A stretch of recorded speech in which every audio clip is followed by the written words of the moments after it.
చిట్టి తండ్రి, భగవంతుడు కూడా అంతే.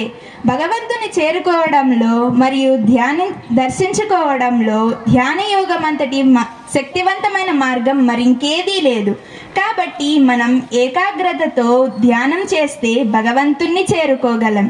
నీ మనోప్రాణాలను అర్పించి ధ్యానించగలిగితే ఆ అంతర్యామి నీతో సంభాషిస్తాడు. నీకు కనిపించి నీ సందేహాలన్నీ తీరుస్తాడు. గెలుపు దిశగా నిన్ను నడిపిస్తాడు. అక్క, భగవంతుడితో మనం మాట్లాడగలమా?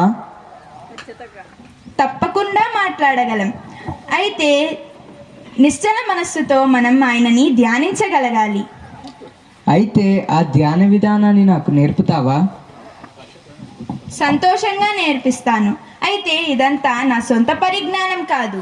భగవద్గీత ఏమి చెబుతుందో అదే నేను నీకు వివరించి చెప్పగలుగుతాను. అలాగే, శ్రద్ధగా వింటాను. తూచా తప్పకుండా పాటిస్తాను. చూడు తమ్ముడు, ధ్యాన యోగము అని పిలువబడే 6వ అధ్యాయంలో భగవంతుడు ధ్యాన విధానాన్ని ఇలా వివరించడం జరిగింది. మీ ఇంటిలోనే ఎవరికి ఇబ్బంది లేని ఒక ప్రదేశాన్ని ఎంపిక చేసుకుని వస్త్రం పరుచుకుని హాయిగా కూర్చో. ఎలా కూర్చోవాలో చెబుతున్నాడు.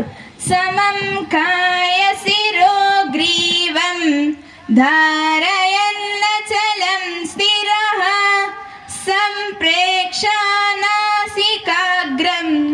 స్వం దిశచ్చనవలోకయన్. శరీరము, కంఠము, తల ఒకే సరళ రేఖలో నిశ్చలంగా నిలిపి స్థిరంగా కూర్చో.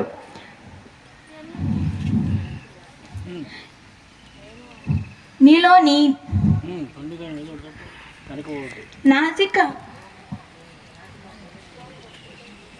నాసికాగ్రమున నీ ఉనికిని నిలుపు.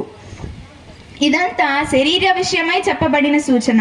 ఇంకా యోగి మనోస్థితిని వివరిస్తున్నాడు.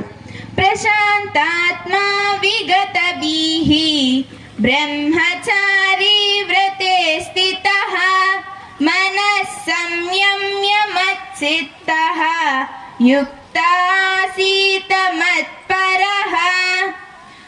ప్రశాంత చిత్తంతో బ్రహ్మచర్య వ్రతుడవై భయమును వీడి మనస్సును భగవంతుని యందే నిలిపి ఆ నిర్మల నిశ్శబ్ద స్వరూపుని దర్శించు. శుభమస్తు.